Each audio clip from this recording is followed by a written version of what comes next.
Mega Man, Jimmy Easy. Come on, let's go. It's okay. Make it up this place someday.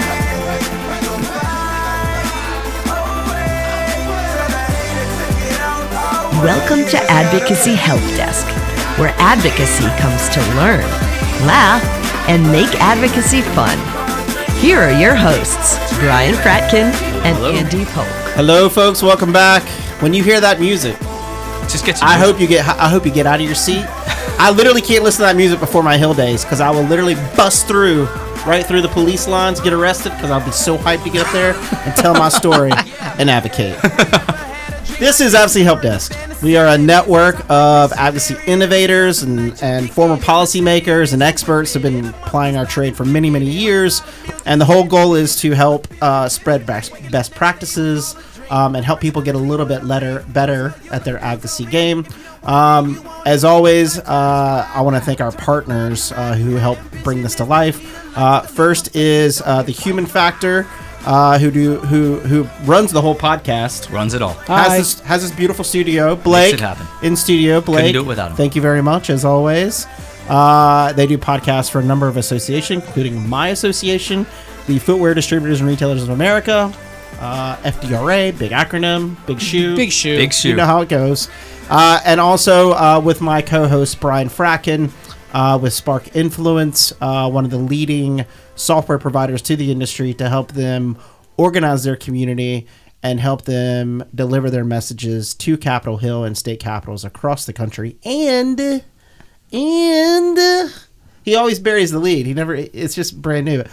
And help you manage your PAC better. That's exactly right. So you can focus more on the dollar and less on the compliance holler. Whoa! There's your tagline. There it is. I don't have the laugh track. It's coming out next week. Let's do this. So speaking of PACs. Speaking of PACs. This is a topic we haven't really talked much about on Advocacy Help Desk. We've had a little bit of discussion on previous episodes, but it's a huge component, especially during an election year. I feel like every year is an election year because you're always running a campaign until the next one.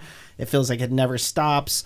But in an election year when we have nearly obviously we have every House candidate up for election. We have president, and we have a number of senators and state capital reps and a number of governors across the country. And sometimes it's simply not enough to be able to tell your story. Sometimes you need a little behind it. Is that a technical? No, look, I'm excited for today because we talk about PACs, but there's so much similar between the advocacy world and the PAC world, right? And yet they're so much different, right? And we hear about PACs all the time in the news, and yet it's not always in a positive format. But there's a lot of blame that goes around for no good reason. And there's some people in advocacy, obviously in associations, who may not have a PAC. There's some that do have a PAC. And the people in advocacy don't actually know what the PAC people do. The right hand doesn't know what the left hand is doing. Yeah, exactly. So we're going to bridge the gap today. We're going to... There we go. Malfunction. We're back. All right. Malfunction. We're good. good. Who we got today, Brian? I'm super excited because we have two experts in the arena. All right. To my left, Miss Jennifer Brooks from Northrop Grumman. Yep. Fantastic PAC person, and just back from the conference to talk about trends and what's happening, and also give us sort of her PAC pitch on how she frames the issue. Right. And then to your right Kristin Brackemyre of the Public Affairs Council. And so an expert in and the go-to person for all of the PAC people out there to get their expertise and best practices. But what I also love most about her is just she battles on a daily basis with the misconceptions about what advocacy and what PACs are. And so I was really excited to invite her on today to get that conversation going of there's so much out there being said about PACs and what are PACs and why are PACs are bad and this, that, and the other thing. Let's just talk about it and get it all on the table. Are PACs bad? PACs are not bad. Well, there we go, folks. That's it. the episode. It's been great. 4.5 minutes. It's not dark money. It's not. Here comes the. Oh, is that another one? Is that what they say? It is. Yeah. There it is. These descriptions. Very interesting. Andy's the big ideas guy. I'm more of the matter of fact. Like, let's go down the line. Let's go down the list. But let's talk a little bit about sort of some of those misconceptions that we're just talking about. Dark money in general, and that concept of, well, this is just the company funneling money to a candidate in a different way, and it's ugly, and they're bought and sold. And let's talk a little bit more about what is a PAC, and then what does it mean, and how does it help, and what does it do? Sure. Well, first of all, thanks for having me on. I'm of excited. course. And it's always a pleasure to partner with Jennifer. So excited to be here. I think twofold. Obviously, there's just a lot of confusion about campaign finance in general. Sure. PACs are very misunderstood. I think they always have, but particularly after the 2010 Citizens United decision. Right. And now super PACs are out there and kind of muddling, and it's all being thrown together. And candidates aren't helping when they're taking these anti-PAC pledges. And I also think that's coupled with a lot of just anti-corporate sentiment. Sure. It's trendy right now to beat up on corporate America. So, of course, corporate PACs are bad. And just generally, the campaign finance landscape is so complex. And I mean, even my own family, I feel like I'm having to, 10 years in, explain like, what is a PAC? And no, I don't work for a super PAC. And this is the compliance landscape that we operate within. But generally, and I know Jennifer can piggyback on this as well, but PACs have been around since the 1970s. It's illegal for a company to actually contribute its corporate money to federal candidates. Sure. So the law allows for corporations to form political action committees, which essentially allow them to take individual contributions from their eligible employees. That's a whole other conversation, but not all employees are eligible to contribute to the PAC. But they can contribute up to $5,000 annual a year to the PAC, and then that PAC can then contribute those funds to federal candidates. So it's really like the individual, or it's really the original individual small dollar donors contributing, pretty minor amounts to the PAC that's then giving to candidates. And there's very strict contribution limits that PACs can then give to candidates. Right. So $5,000 per election, which I'm sure a lot of folks listening to this are, very aware of. But really, when you look at all of the money in the campaign finance system, PACs constitute the most transparent. It's all voluntary. It's all reported over $200, and then every contribution is reported. So you can find anything and everything, right? You Exactly. can look it up on a database. Anyone with access to the internet. Why, and Yeah, we talk about authenticity and transparency a lot, and so this is so in effect, PACs are some of the most transparent organizations out there, because to give to the PAC, once you hit a certain level, that $200 level, you get reported to the FEC. And then that information is available out there for anybody to look up. And then any contributions that the PAC then makes to a candidate are also then reported to the FEC. And then that can be looked up as well. Exactly. so it's double transparency. It's like Sure, it's yeah. like both sides, right? You can look up this, you can look up that. Where did it go to? You can follow. It's almost like a bank. You can follow the complete transaction from when you got your paycheck to what you did with your paycheck to who got it and why and all those things, right? And we like to say at the council that PACs are the original campaign finance that works, right? It's voluntary, it's limited, it's disclosed, it's reported, it's all accessible. So really, short of public financing of campaigns, which the council has done research on, is very unpopular when you actually put it out there to the average American. PACs are literally what more could you want in terms of, having it be voluntary, having it be limited. And another thing that I think is important is that we have kind of super wealthy ultra donors that are giving millions of dollars and putting it out in the system. And I always tell folks the CEO of a major Fortune 100 company has the same contribution limit to a PAC, to their corporate PAC, as a mid-level manager, 10 floors down. Right. So it really evens the playing field in terms of, how much individuals are able to contribute. So that's one of those misconceptions then, of course, is this CEO is just going to give $10 million to the candidate, and it's, at the end of the day, giving through the corporate PAC, it's the same amount of money that they can both give. I want to point out, too, this isn't just corporations. Right. PAC at its core is just a group of like-minded people who come together to advocate for or against a candidate. That's the basic definition of a PAC. Love it. There are association PACs. There are corporation PACs. There are neighborhood PACs of people who just want to make change in their neighborhood. I was speaking to someone last week at the PAC conference who she and her neighbors have come together to start a little, she called it her baby PAC, but it's to advocate for better maternity leave for moms and paternity leaves for dads. And so it's just a group of like-minded people. So while we do hear right now this anti-corporate PAC sentiment, we are not the only ones. Right. We are point. one of the minis. Now, there are 1,800 corporate PACs. I'm not sure how many association PACs there are, but it's a great tool for anyone who wants to pull their resources together to go and advocate. So I love that concept. Is you're saying this small group of folks is saying we want to pool our resources together, and then we want to give to candidates who will further our issues. And in this case, their issue is better maternity leave. Yep. And so they're going to then pool that money together and be able to then write those checks. Well, I think part of those folks. Part of it too, though, is, and we forget about this because we're all here in Washington, all of us, and especially the people watching. Most of the people are in state capitals across the country.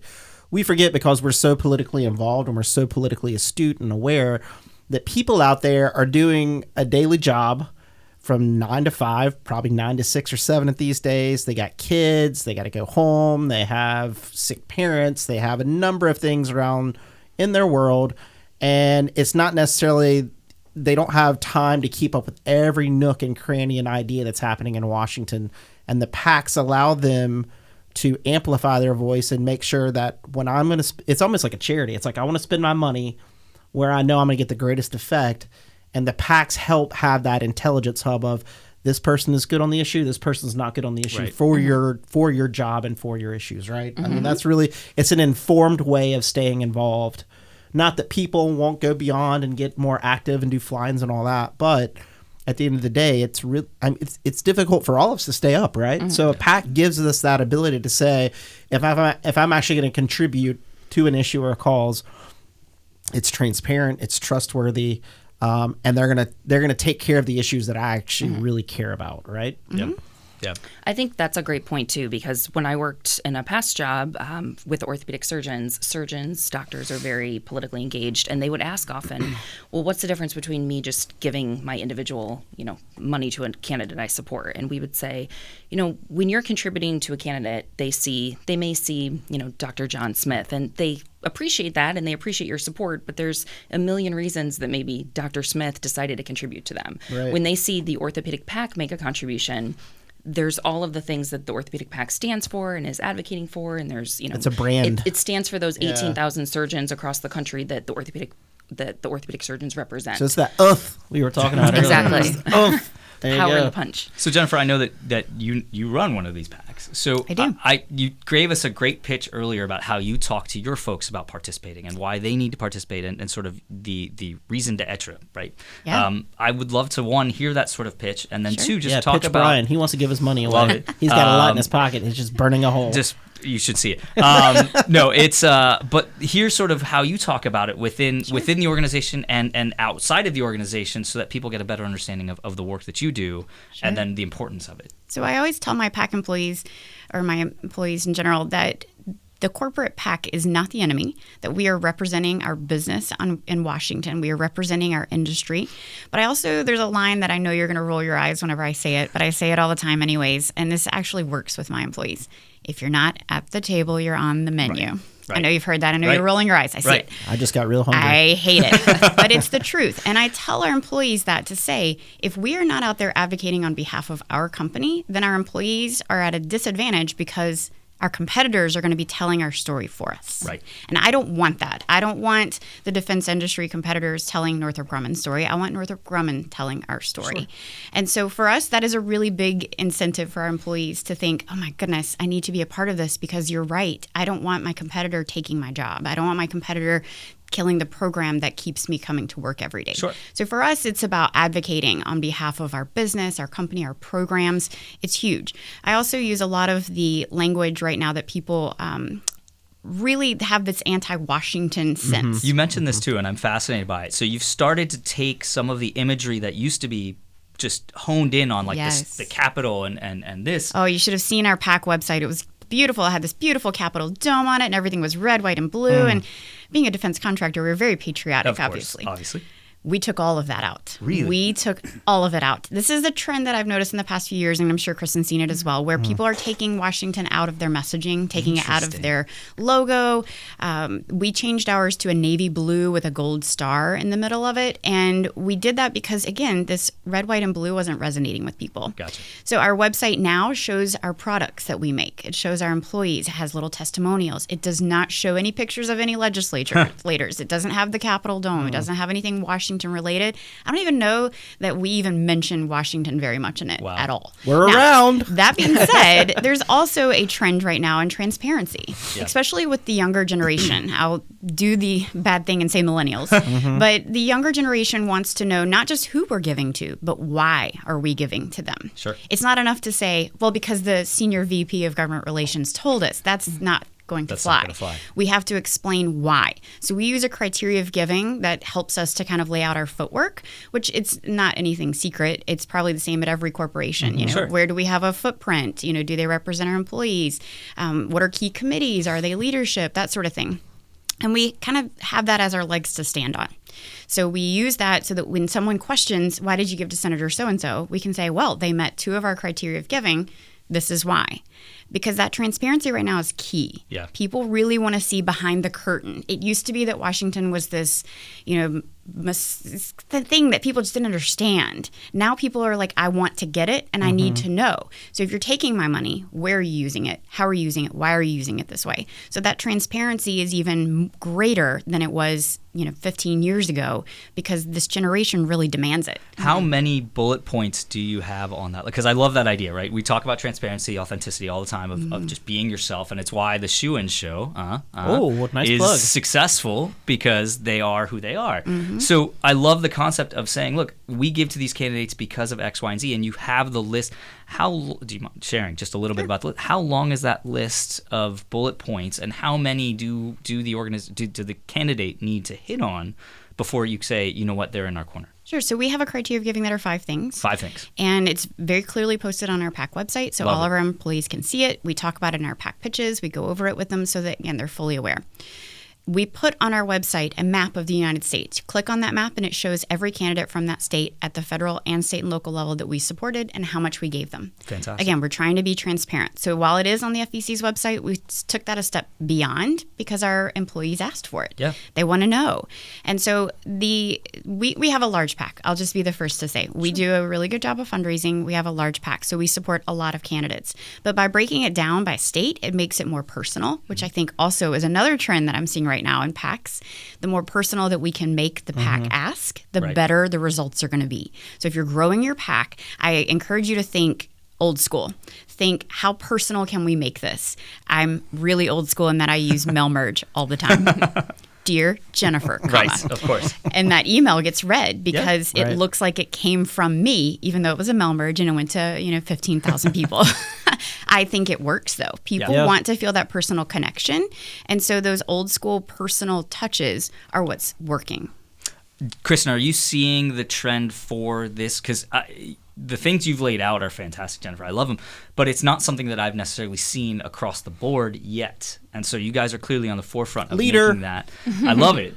Is this something you're seeing more PACs take advantage of or be at the forefront of or try to get out there? Is that idea of, especially in today's charged political climate, right, to say, look, you may not like this person, but here are the reasons that we've given to them because of X, Y, Z. Are you seeing that more sort of being thrust into the space? Absolutely. I think transparency in general, it was a nice to have maybe 10 years ago, and now Sure. it's a must have in terms of recruiting for your PAC and just building up that trust over time from your employees and your donors to keep them coming back year after year. So we're seeing, companies, associations be so much more at the forefront of releasing, who they're contributing to. I mean, obviously all of that's available online, but just making it easier to digest and bringing it home to, you work in this facility, these are the members in the state or the candidates in the state that we've supported. Right. And really just trying to be as transparent and really be able to justify each and every contribution, because you will and PAC managers do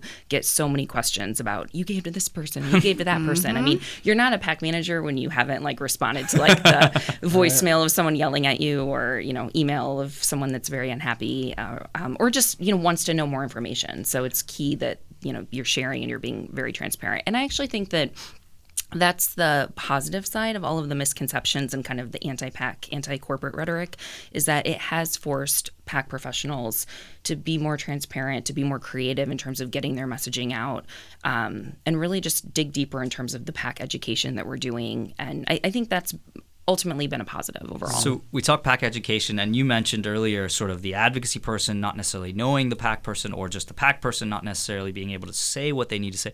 Where does somebody get started with sort of this transparency concept of if you were a different organization and you walked in tomorrow, what would be the things that you would sort of, the checklist that you would start to run down in terms of, okay, we're going to change the PAC and we're going to start them doing, we're going to be more transparent. Here's what we need to do. So what would be those sort of steps? Great question. I would start with bylaws. This is what the PAC's purpose is. This is what we do. This is how we do it. Gotcha. Once that's established, if you're not able to do like a PAC website to disclose everything, put together an annual report. Here are the candidates that we've supported. Go through it line by line. Again, it may seem overkill for us, and it may sometimes be hard to explain why you gave to someone. But this is why you put together those bylaws. Create that criteria of giving, again, so you have some legwork, right? You have something to stand on. And then from there, I think it would be helpful to start establishing an ambassador group. We have over 200 ambassadors in our company. We have over 64,000 eligible employees across the country. Wow. There's no way that I, with my team of Gabrielle and I, could go out and touch all 64,000. So we ask employees to help and to step up and say, if you're passionate about the company and you're passionate about the PAC, help us. Right. And we do a training session so they know the legal ins and outs of a PAC. Right. And then we kind of deploy them and say, go and answer questions. And, if you need help, let us know. So that's something that I don't think a lot of associations are doing right now. That is an opportunity. So finding people within the different, parts of geographic areas, finding a person in the Southwest who can be your advocate, who can help to grow your PAC. I think that's something that we really can do a better job on. And do you guys have meetings and events that you go to? Are there trade shows? Do you set up a booth? I mean, obviously you're sending out emails and you got a website and you're constantly trying to communicate and be transparent. But really getting in front of people makes a huge difference too. So what are the common ways in which a PAC engages with the company? So we hold a lot of lunch and learns. That allows us to get people, we invite an executive to kind of be the host, and it gets people in the door so that they will at least hear about what the PAC is doing. Right. We used to do a boring slideshow like everyone else in town, and I got kind of tired of it. And so I created a Jeopardy game. It's a very light, funny conversation. We break people into groups, into teams. We give prizes to the winners.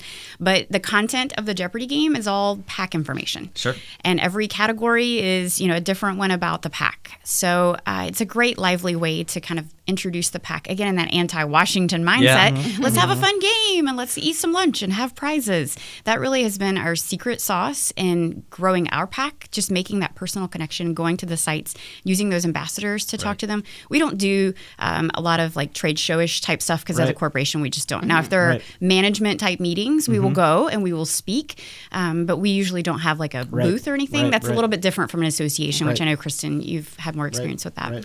Sure, yeah. I'd say on the association side, in-person meetings are huge for fundraising. So whether it's a trade show, whether it's an annual meeting, even if it's just like state chapters or various events that are in the states, like getting, either if it's yourself, the PAC manager, but particularly if you have ambassadors or other really well-respected folks within the association that can go out and champion the PAC message. Cool. That's huge. Do you guys segment, like obviously you have a ton of data because you have to be so transparent. Like you were talking about your list and you could mail merge. For us, sometimes I feel like we just grab an email and throw it in, and I could be a lot better, but we're a small group. So when we send out stuff, it's kind of blast all, and we try to segment where we can. But it sounds like you can really segment and you can see who's giving. Do you then segment your list and make asks of different groups of people for higher levels? Absolutely. I mean, because obviously you want to get as many people as involved as possible, and maybe if you're doing an all call, it's a $200 start or something like that. But if you've got, I don't even know there may be a term, but like a white whale that always gives $5,000 every single cycle, and you're just going to ping them real quick, and they're just going to shoot the money right over, right? So it's a lot of segmenting data. Yeah. So the beauty of a corporation is that we can do payroll deductions, automatic. Right. A lot of companies are allowed to do a percentage. So they'll set their recommended levels of giving at a percentage. So 1%, 2%, 0.5% based on job titles. While this is voluntary, we do have suggested levels of giving. That is legal. FEC has signed off on this and given us a check on that. So we do set an established recommended level of giving based on job title. Yep. So VPs have a level, our directors have a level, our managers have a level, and then regular members have a level. Regular members are going to be my lowest donors. So I try to go after $5 a pay period. Yeah. I don't feel like that's a big ask. And I kind of tell people that's a cup of coffee, right? That's $5 a pay period. That's my trip to Starbucks this morning. it goes up from there. So it might be 500, might be 1,000, might be 2,500, might be 5,000.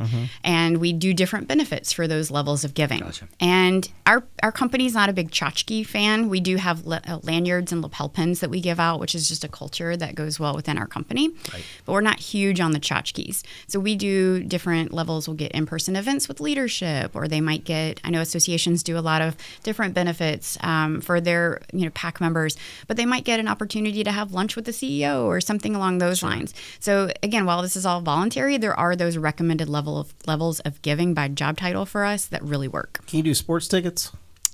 As an appreciation event, you could. Yeah.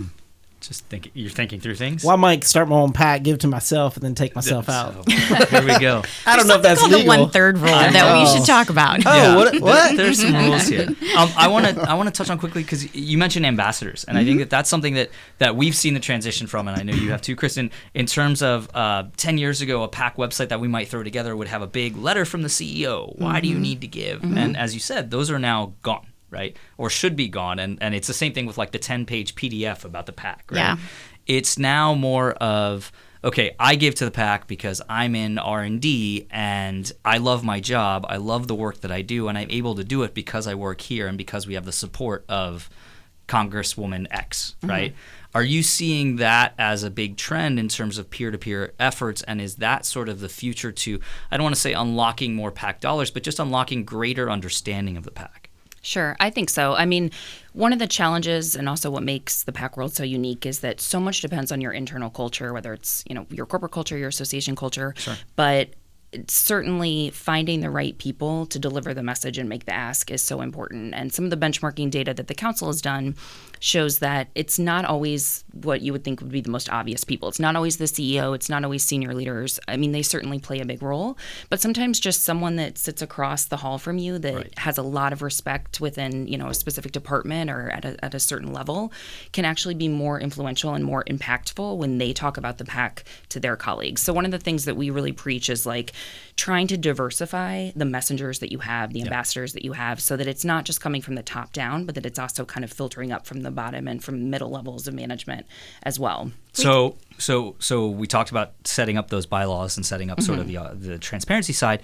How do you? Is it just a simple survey? Do you send out something to the PAC membership that's given and say who's interested in doing more on our behalf, or how do you find those people? Like, because you're right, it is driven towards the person sitting across the hall that believes in it and understands its importance, and that can tell me, you know what, it's not, and be a second, not mouthpiece, but just a second authentic experience for me to understand from this person that the PAC really does change what we do and is really important to us. So how do you go about finding those people? Some of it's self-identifying. They're already donors and they're involved in the PAC or in grassroots advocacy and other avenues of government relations. And they are looking for avenues to get more involved. And so you're saying, hey, this is a great opportunity. Some of them are just kind of out there doing it on their own, and you really don't even need to make that ask. You're kind of just giving them the tools to continue spreading the love of the importance of the PAC. And then others, you're actually seeking people out and saying, like, this is someone who's showing leadership qualities within the company or within the association, and trying to make PAC involvement and becoming a PAC ambassador part of kind of the pathway to leadership within an organization. Oh, interesting. Which then other people see and think like, wow, this is a great way for me to get recognized at the highest levels of the organization. I'm already giving to the PAC, or I want to learn more about the PAC. I'm already involved in grassroots. There's a lot of kind of segmenting over to see who's active in one avenue that we can recruit to get involved in the PAC. Love it. Love it. Jennifer, I know you just did a great session at the PAC conference recently on sort of best practices and creative solutions, and we've talked about the future of advocacy recently and virtual reality and putting on headsets to be better involved in what's going on. What do you see as some of those? I mean, I think transparency and peer-to-peer giving, while not next generation anymore, are still the next generation of where PACs need to go in this climate. But in terms of building a PAC, what do you see as those sort of next best practices, or sort of those things that if you were putting together a list for somebody to be a successful PAC manager, you would have on that list for, here are the basics and here's sort of the creative ways to get things done? I think that segmenting that you mentioned earlier is really huge. There's a lot of big data that's out right now. A lot of what I do is look in spreadsheets all day and look to see where are we performing well, where are we not performing well? Is there a specific location where maybe the non-managers are not participating at all? How can we target them? So you're breaking it down. Sorry to interrupt, but you're breaking it down by it's not by I love this because it's both cross-cutting and it's verticals. So it's saying, here are my vice presidents, my directors, my et cetera. Yeah. And then you're also saying by location, by district, by state. Yeah. And being able to, I love that. That's fantastic.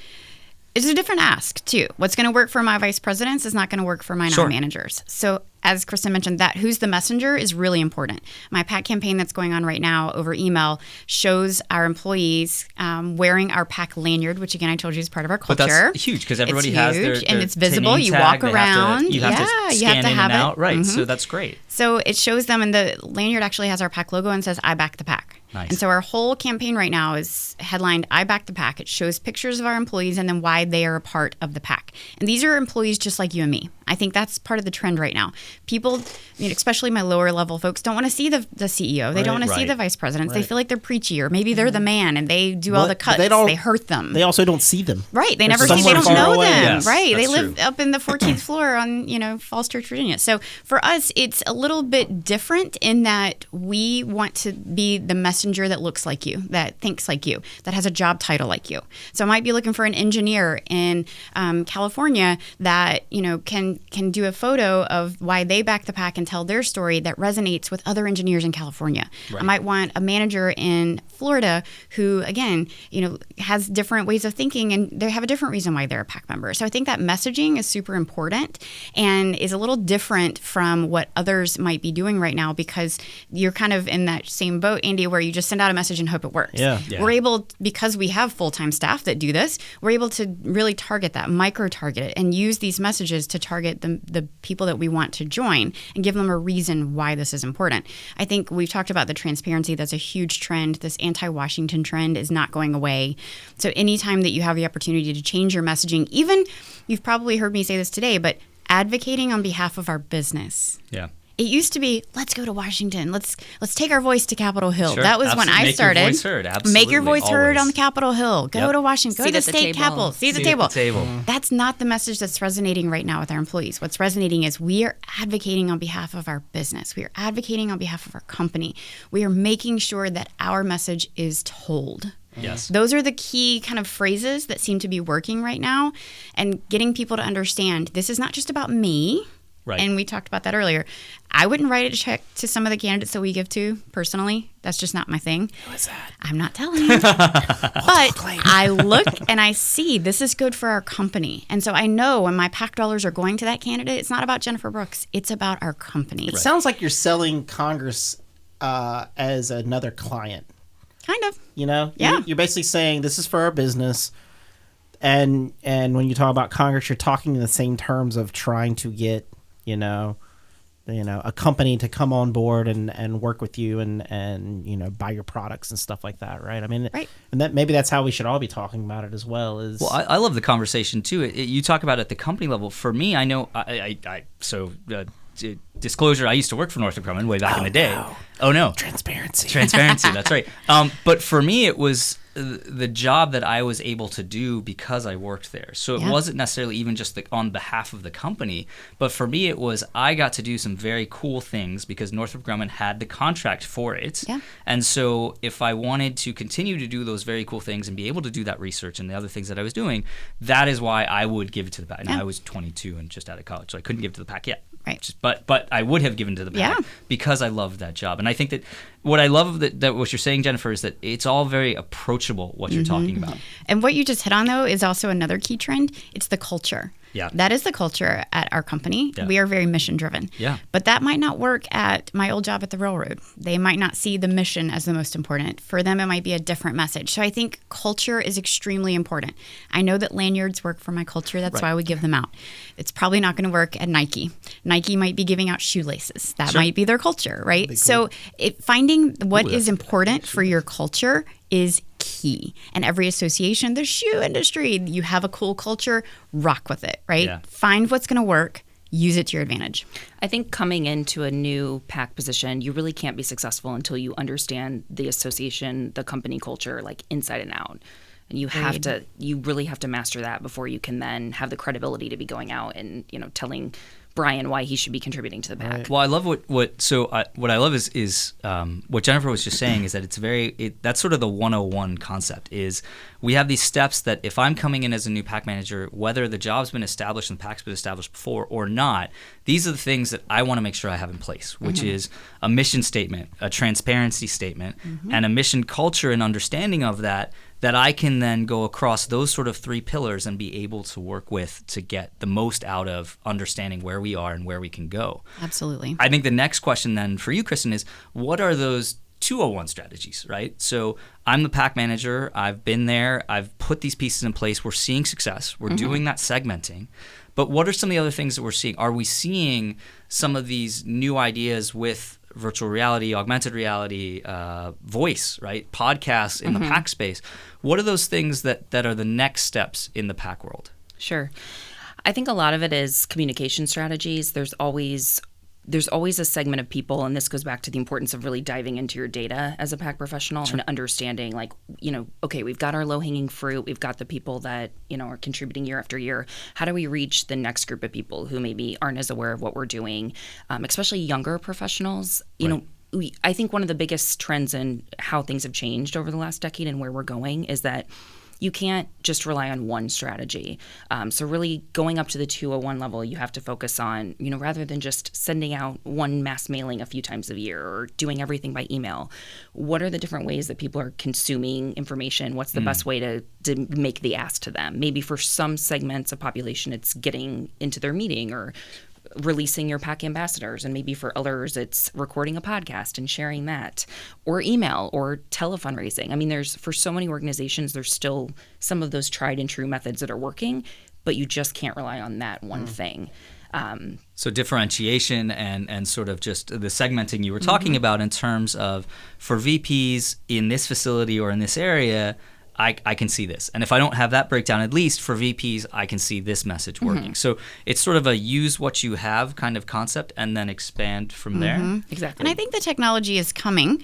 A lot of PAC professionals are trying to get into the text to give programs. Sure. We're not there yet. We rely heavily on payroll deductions, but that's just our company and our culture. Right. A lot of people are using credit cards. Associations have great success in that. Again, we don't do that. Right. So for us, it's just we're not there yet. But I do think the virtual reality stuff, I think all of this stuff is going to keep coming because the more we need to tell our story, the more we're going to have to find new ways to tell it. Yes. So the podcast is going to be a great way. We haven't gotten there yet. I think that's just something that we've talked about. Actually, when I interviewed Gabrielle to work with me, that we sat there and we strategized, how are we going to do this? And a podcast was one of the things that we talked about. Sure. So it's definitely, we're getting there. It's just we're also sort of slow to open up sometimes to the new trends in technology because we might be one person in an association. Right. And we wear many, many hats. It's funny because my PAC girlfriends and I joke that we are kind of running our own small business. Yeah. We are the head of marketing. We are the head of, we're the treasurer. We're all these things that we're doing to keep our PAC successful. And so adding another new thing is kind of the last thing that we want just because we need to make sure our house is in order. But the technology is coming. We've got to be on top of it. Yeah. And I think the technology is actually, it's not necessarily changing the fundamentals of how you go out and fundraise. But it's making it easier. It's like if you're at an annual meeting, you're still kind of executing those tried and true tactics, but then maybe you have, Venmo on your phone that you can then use to contribute. Right. Or, maybe you have a text to give app that, so it's almost like making actually giving that dollar easier, but it's not necessarily changing the strategy. It amplifies efficiency. Well, and you've talked about this for years, Andy, is that the technology isn't the end point. The technology is just sort of the way that we can in advocacy tell our story, or the way in PAC we can collect money. Just one extra tool to it. Right, but you still have to have the good story or the good process in place. Right. Because technology is just going to amplify that, and if it's bad to begin with, it's going to be worse. Right. But I'll say that when you were talking about how we're all wearing more hats than we did in the past, we see that in corporations, we see that in PACs, we see that in associations. And that's one reason why we actually started this was because the success that I've seen in the work that I've done is because I did on the back end the workflow.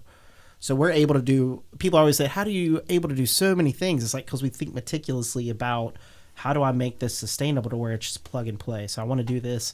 and I set up the workflow, and everybody understands what they're doing, and you just do it as part of, it's not one extra thing, it's just part of the flow that you do every day. And so that's one reason why we actually started this, is to have folks like you guys come in and talk about what you do and why, but also break down that workflow and really say, how do we think about doing this stuff so that we can add extra without extra work, right? We can get extra impact and tell our stories so much better because we've figured out that workflow on the back, and we've basically hacked it out and let people know what's happening. So hopefully for folks listening, that's come through on today's episode and other episodes that we've done. This was fantastic, guys. I really this was appreciate great. it. We could keep going forever. We I could know. go on. I mean, I have 20 more questions, but we've gone through, like, what I love, what we do is we get down to the basics, right? Yep. What is the checklist that we need? And we need process.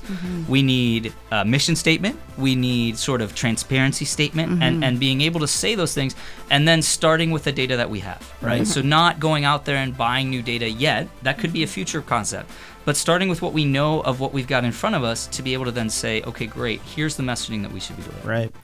I love it. And I guess we should also say, because of the heavy burden of compliance, people need to stay involved with the Public Affairs Council, continuous training on those things, especially if you're brand new to it. But obviously Jennifer's also offered up her phone number for anybody. There you that go. wants to call in, you has got to any pay to play, though. questions. But obviously the conference that you guys do every year is very important to share these tips and best practices. And hopefully this show helped amplify some of those that were at the conference. Folks, this is Advocacy Help Desk. We are here to help. It is a free show that we provide. It's a podcast. You can catch it on YouTube. You can pick it up on Apple, Spotify, anywhere and everywhere there are audio platforms. That's exactly right. Blake knows all of that stuff. That's why Blake's here and why we're in the studio. He is the expert. We do video too. You know? We do video too. Exactly right. As if you're watching on YouTube. On the YouTube. Exactly. But do subscribe on YouTube or on any of those audio platforms. And you can go to advocacyhelpdesk.com. That's our main central hub to find our full resource library that can help you with your job. And on there as well, you can drop a note to us. If you're having a challenge, please drop us a note. We will respond. We'll try to help you out, or we'll find someone else that is a better expert than us, which is typically the case, who can specialize in what you're dealing with and hopefully provide you a service to help get you over a workflow issue or a big challenge. But for that, I want to thank you guests for coming in today. We really appreciate your time. Brian and Blake, as always, thank you guys for your great partnership and putting this on. And until next time, keep advocating.